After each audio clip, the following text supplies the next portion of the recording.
There we go. Hi. Right. Thank you very much for the invitation, and thank you very much for Jack for introducing me, and thank you for the sponsorship and the help from CRV and from Trow Nutrition. I want to spend the next 25 minutes talking about heat stress in dairy cows, but really concentrating on the situation in Northern Europe. As I alluded to just before, most of the material in the press and the literature tends to come from the southern states of the United States of America, and I think they have a very different situation than we do here. And certainly the temperatures at which our cows start to suffer are quite different, and it's a bigger problem in Northern Europe than probably many people would think. So, to start off, what is heat stress? Heat stress, and some people will call it heat load, it's basically excessive heat accumulation. So it's something that happens over a period of time, 12, 24 hours. The amount of heat the animal is receiving from the environment and is generating herself starts to exceed her ability to get rid of it. So it's a balance of how easy it is for the cow to lose heat, and then the balance against her heat input. So firstly, looking at her ability to lose heat, that's very dependent on temperature and to a lesser extent on humidity. So high temperatures, high humidities make it more difficult for the cow and any animal to lose heat. One of our main methods of losing heat is panting. As I talked just now, and we'll look at it again.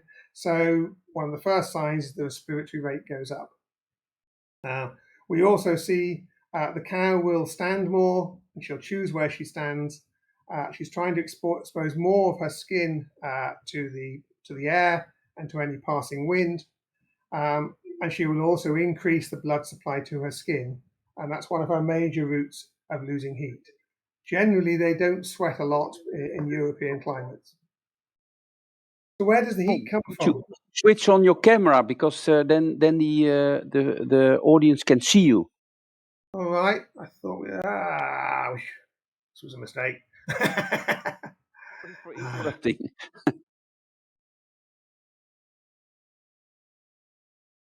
Can't.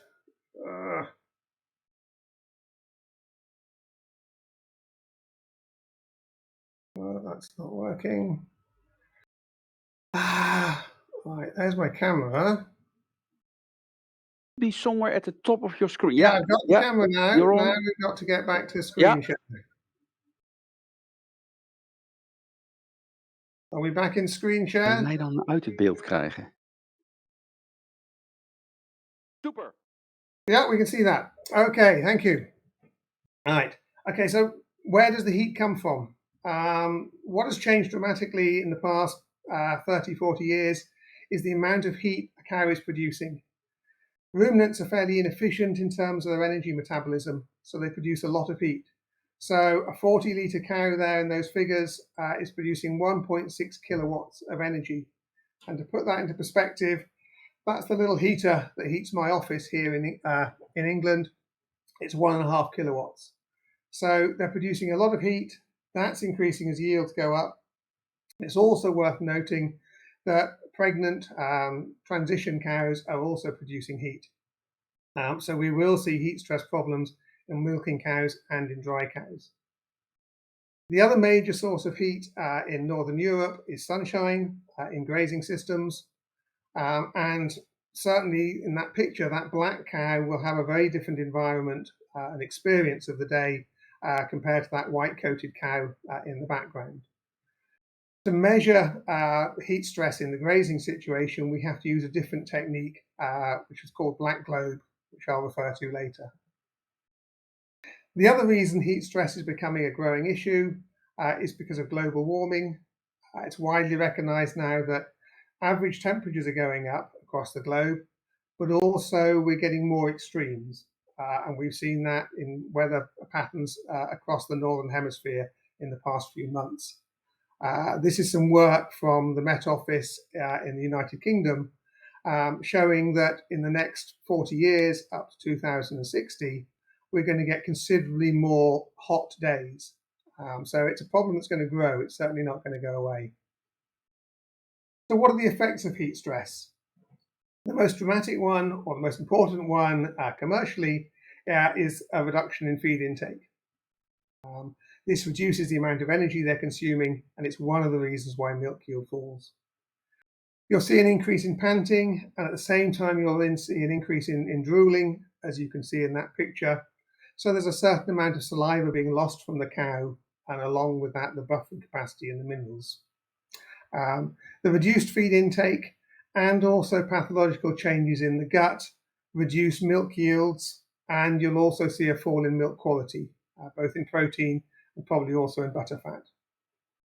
These various factors combine to reduce rumen health quite dramatically.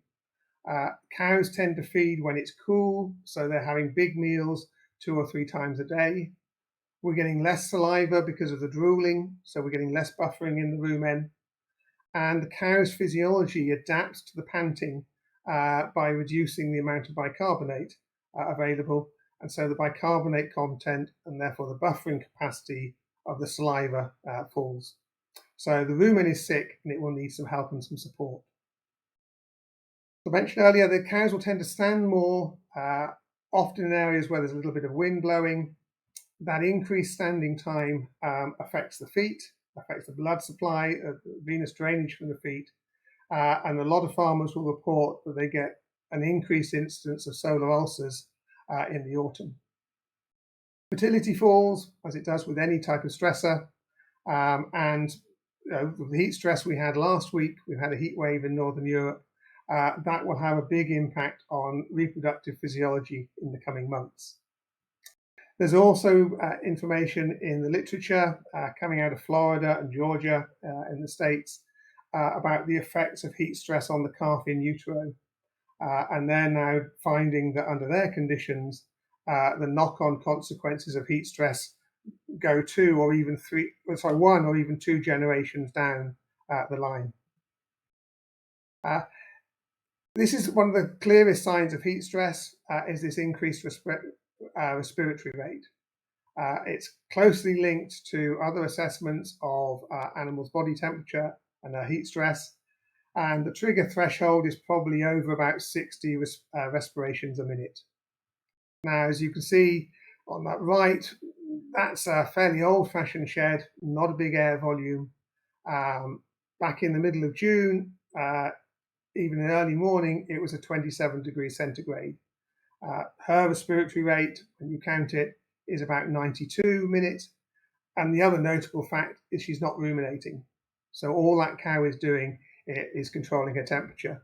And you can see in the background, the other cows are equally affected. So that's one of the things you can do if you're walking onto a farm in the middle of the day, is just start looking around. How many cows are panting like this? Okay, how do we measure heat stress? So the aim of our HealthyLife project is to increase the availability of these measurements. In the house situation, we can use the technology and the methods developed in America by NRC, which are recording the temperature and humidity in the shed. So there's a simple data logger, as you can see in that picture up the top right-hand side. And in our current project, we're now transmitting that across the cloud and displaying it in real time. Okay, as we've said, it was developed in the USA, and we're finding that the thresholds will vary. So we are suffering heat stress at lower THIs they would in northern USA. THI doesn't take into account radiant heat, which is sunshine, so we can only use it in a house situation. And most workers will just classify it into moderate, high, or severe. And if we look at some data of the effect of heat stress on milk production, this is actually some work carried out in Luxembourg and in Belgium. So it's probably more appropriate than applicable to the UK than the Florida data. And we're seeing at THIs over about 62 a fall in milk yields and dropping away quite dramatically as the THI gets up over to about 75. Okay, and so that's depending on the humidity, we start to see signs of heat stress somewhere between 18 and 20 degrees centigrade. Okay, this is a picture from that was in the introduction. These were a series of drone images that I collected as part of the Grazemore project. And it's just a reminder that at grazing, the dominant source of heat and the biggest problem is direct sunshine. And so the biggest requirement to supply to these cows is going to be shade. Now, in many grazing systems, that's not that easy. To capture and to quantify the level of heat stress these animals are suffering, we need this black globe temperature. On that left-hand picture, you can see there's a 150 millimeter diameter metal globe painted in black, and we're measuring the temperature in there. And that temperature of 44 degrees centigrade, that was the sorts of temperatures that we were reaching last week, in the middle of last week during our heat wave in the United Kingdom. And so that's saying that anything that's black coated, stood in the middle of the field, its skin would be going up to 44 degrees centigrade. So yeah, that's going to be very uncomfortable for the cows. And you can see in that picture on the right, they've all migrated to the shade. Okay, so we can use data, some research coming out of Australia from Queensland, which has another index, the Dairy Heat Load Index, which is taking into account the black globe temperature as well as the relative humidity. And we can come up with some thresholds there as to when we think we're going to be getting heat loss and the sorts of milk yields that we're going to be getting. And if you look at that bottom right-hand graph, that's for a university college, agricultural college over near the Welsh borders. And you can see that in the middle of the day, this DHLI index goes extremely high. It's going to be pretty uncomfortable midday for those cows in the middle of a field. Okay, so we tend to talk about long-term heat stress. It's the long-term build-up of heat within the animal's body that disrupts her physiology and reduces her performance. In the short term, and I tend to regard that as over a 3-hour period, we're obviously going to see changes in cows' behavior. They're going to seek out shade. They're going to seek out any wind they can. They're going to stand more. Okay, but as long as it gets cold in the night, the cows will be able to dissipate the accumulated heat, and by the beginning of the next day, they'll be back to a stable period again. When they get into trouble is if you've got long-term heat stress, if these index values are high all the way through a 24-hour period. So we tend to take the 24-hour average and relate that to changes in production. So we get these falls in intakes, and there's a lag phase of 1 or 2 days, both for the starting of heat stress and the ending of heat stress, but production will fall, ruminant health will diminish, and in the longer term, you're going to see various problems in terms of animal disease. So what we've been doing in the project funded by HealthyLife is that we have developed sensors that will track heat stress in buildings and heat stress at grazing. They're positioned on 7 farms across the south of England, a bit limited because we couldn't travel with COVID. But it's the first time that we've been able to report heat stress in real time. And I think it's the first time, certainly in Europe, that we've been looking at the amount of heat stress that's going on in the grazed environment. These data are collected in real time. If you look at the Grazemore website, the heat stress tab, you can see the data from those 7 farms in real time. And if you follow me in LinkedIn, there'll be a weekly post as to what we're seeing. So what are we finding? We're certainly finding there's differences between farms. Some sheds seem to heat up faster than others and cool down faster, have better airflows. So it's partially sheds, it's partially where the farm is, but not all farms are the same. What we've just started doing, we've been able to ground truth it last week in the heat wave we had, is to start to estimate the sorts of milk yield losses we're going to suffer with heat stress. Okay, the top graph there is the heat stress that we are suffering in a house situation, and you can see that goes up to about 2 or 3 litres. And speaking to one of our monitor farms last week, he said he was losing about 2,000 litres of milk a day because of the heat stress. And that was a unit with about 450 cows. Okay. The bottom graph shows how a cow would be performing in a graze situation, but if there was no shade available. And you can see there that the heat loss is quite considerably greater. We're up to losing 7 or 8 litres of milk a day. The cow will mitigate against this by seeking out whatever shade she's got. And we, as their carers, probably ought to work out ways we can provide some shade. All these figures are based on a 30-litre cow. That's sort of the national average in most European countries. It's going to be considerably greater for the higher yielding cows when you get up to 40, 50 litres. So what can we do about it? In all situations, the biggest problem with heat stress is direct sunlight. So we need to find some way or other of providing shade. Now, a lot of farms in Europe and North America, housing is the solution. That picture, the top picture there, is from a feedlot in Australia, so it's not the best quality, but you can see they've put up an elaborate system of awnings there to give the cows some protection. We're looking for quite a large amount of shade, 4 to 6 square meters shade per cow. And in a grazing situation, that's not very easy. This was a picture taken last week at one of our monitor farms. The cows are just huddled under the tree there.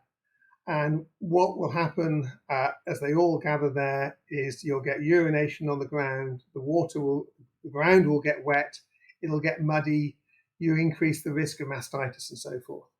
So in practical terms, on most farms, providing shade is a bit of a challenge, but what we can do is try and make sure we provide them their best grazing opportunities when in the cooler times of the day. So first thing in the morning, straight after milking, and then there's a very long grazing period all the way up to dusk in the evening that we can take benefit of. And going around in my mind is whether we can come up to take a Southern European system of giving the cows a siesta. Let them come indoors, lie in the shade, get out of the worst of the midday sun. Be very happy to talk through that with anyone who's interested. It's an idea I'm playing with. Water is critical for these cows. That panting is blowing off a lot more water. There's also some sweating going on and they're losing water that way. So as temperatures go up, THI values go up, water requirements go up. It wants to be clean and ideally it wants to be cool. But the biggest challenge for most farmers is supplying enough trough space and keeping those troughs full. And you can see in that bottom graph, there were 150 cows just on that one water trough on that particular occasion. They've drained that trough down quite considerably. And the next stage is once it starts to run empty, they'll start bashing it and damaging the water troughs. So it is in farmers' interest to make sure they've got ample water, even if it means opening up other paddocks or increasing the grazing area so cows can access more than one trough. What can we do with feeding? Appetite will have diminished, so we want the ration to be as palatable and as fresh as possible. When you look into rumen function, the major cause of heat production is fiber digestion with all the microbial activity. So if we can lower the fiber content and we can increase the fat content of the ration, that's in theory is going to reduce the amount of heat the ration produces. But it can make the ration less rumen friendly. If the rumen's already sick, that may be another insult to the rumen. Rumen health, we've lost bicarbonate, we've lost buffering capacity, so putting buffers into the ration or free access can be useful, and supplying probiotics, there's a range of them on the market, to support that stressed rumen. And again, recognizing that cows will eat better when it's cool, so think when you're putting out the feed. What can we do with the housing? One of the major problems with housing is when the cows are bunched together. And the common cause for that is in the collecting yard. And that's a collecting yard on a 700 cow unit. They've got the big mob of 200 cows in. There's a backing gate. If the backing gate is driven too hard, the cows will cluster. They can't get rid of the heat. And if they suffer heat stress there, that will affect animal performance for several hours. So don't work with the cattle, handle them at cooler times, and advise staff to be gentle with the backing gate. Okay. Right, so there's various things we can do in terms of the environment. The main aim is just to increase air movement. Some of our buildings, which have got low ceilings, we'll see in a later video, it's not possible to put up these big 2-meter diameter fans. So on this farm, he basically took a chainsaw to it. The cows now have a wonderful view, and they were quite comfortable. A little bit of draft they can pick up. More modern sheds, which are much larger air volumes, higher apexes, you can do things like remove the gale breaker curtains there, and that shed on the lower picture there will be housing high-yielding cows the next few weeks. They tend not to suffer from heat stress because there's plenty of air and plenty of air movement. So those are things we can do without spending a lot of money and throwing a lot of technology at it. The main technology that people will use are fans, and I would advise to start with a collecting yard. In the grazing situation, it's probably the only place we can put fans that will benefit the cows, and it's also one of the major sources of heat stress. Just some benchmark figures. A 1 meter wide fan will throw air about 10 meters forward. So in a collecting yard, you can just daisy chain them one after the other to get an airflow. And we'll see that in a later video. Okay, tend to be targeting to get somewhere between 3 and 4 meters per second of airflow. And for sailors in the audience, that's the Beaufort scale 2. So it's a nice breeze on your face. You should definitely be conscious of air moving. Okay. You want to get the airflow going over where you want the cows to be stood. So tend to put the airflow over the cubicles and the feeding areas and not over passageways and loafing areas. So we don't want to encourage standing. And there's work out there saying that for every 1 meter per second we can increase airflow at wind speed, we'll drop the THI by about 2 points. So in that bottom graph, milk losses start to go up with no airflow at about 62, as we said. You can push that out to about 68, 70 if you can get 4 meters airflow. Okay, fans on far too many farms in the United Kingdom, we see they're not properly maintained. That picture on the right, they've duly installed some fans with full health and safety regulations, but cow sheds tend to be very dusty. Those grills are blocked up with dust, and those fans are just about useless. Performance drops away dramatically as dust accumulates. As you'll see in the video, some people are questioning, why do I really need a mesh up there? No one's going to be up there. So for that farm, lifting those fans up another 50 centimeters and removing the grills would have made the situation a lot better. Misting and sprinklers can be used. They're not my first line of attack. There's 2 techniques that are available. A low volume of very fine mist, and you're wanting to get the water to evaporate in the air. Latent heat of evaporation cools that air, so the air going over the cows is cooler, and we've got the airflow as well. In the southern states of America, they look at soaking the cows. So that it uses high volumes of water, and you must have a good airflow, and you also need to have a reasonably low humidity. So if you're looking at using mists and sprinklers, you need quite an elaborate building control system that controls when the fans come on or when the misting comes on. Simple fans on their own, I don't think you can run too often. So where we've got to then, and the second part of this project is examining how we measure heat stress. At the moment, we're just looking at heat stress by measuring what's happening in the environment, and that's got problems. Now that picture there, the reason it's there, it's my rather old car that I use for field studies. So it goes everywhere a tractor goes. So it gets covered in mud and water and so forth. So it's getting really rather battered. Now, I could think of, is the car going to overheat because of the temperature that day, the wind, how fast I'm driving, how fast I'm revving it, and so forth. But the automotive industry's moved on much quicker than we have. It's given me a temperature meter, and I know that if it goes above 90, my car's at risk of overheating. So what we're hoping to do in this project is see if we can develop a cow-focused index. It's going to measure the cow and not the environment. We know we can do it in research conditions, but the research techniques can't be extrapolated to commercial farms for various reasons. If we can develop a system that will work on all commercial farms, it's going to work across all different countries. It'll work in grazing situations and housing systems, and it'll start to pick up the effects of the things that we're doing. Is shade beneficial? Do we need to be running the fans to get the cow's body temperature down? Okay, so with that, I'd like to finish and thank you all very much for your attention. And if there are any questions, I'd love to answer them. Thank you. Okay, thank you, Dr. Chamberlain, for this very interesting presentation. Some questions are coming in indeed. You mentioned that one of the signs of heat stress is that milk production goes down, the volume. But what about the solids? What is the typical pattern you see with milk solids?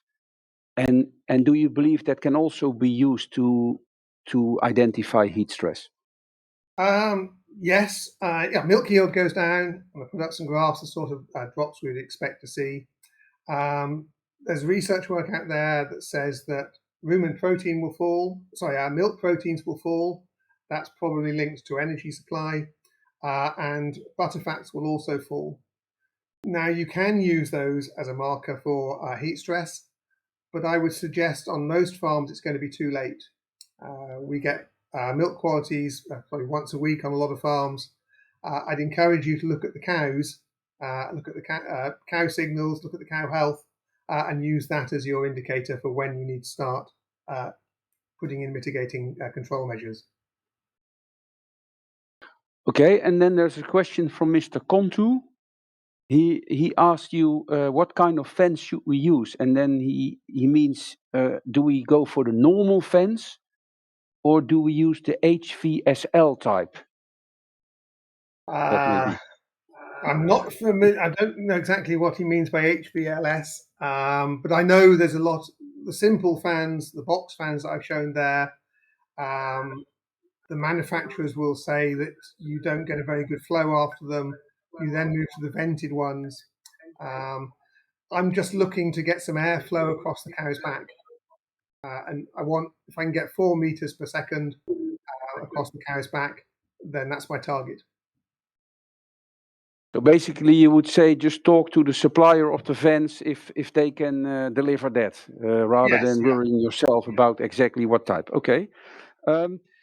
You mentioned that you weren't very fond of sprinklers. What is the reason for that? My ignorance, mainly. We haven't used them that much in this country. I work a lot with farmers. I see what's happening on farms, the potential for mistakes to be made.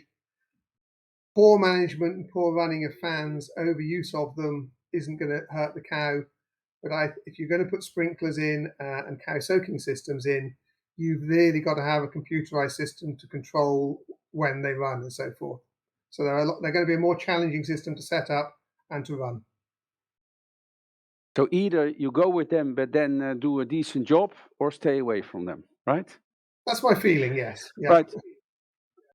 Okay, and then another question coming in is that a very early sign of heat stress is a drop in dry matter intake. There are ways to try and stimulate feed intake again, but at the same time, we know that the feed will produce heat.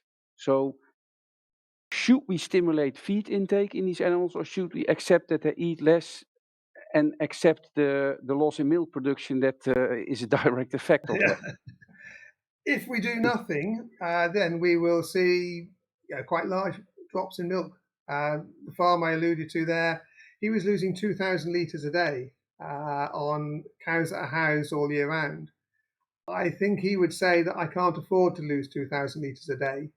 I've got to do better than that. I need to find ways of maintaining intake whilst maintaining cow health and cow comfort.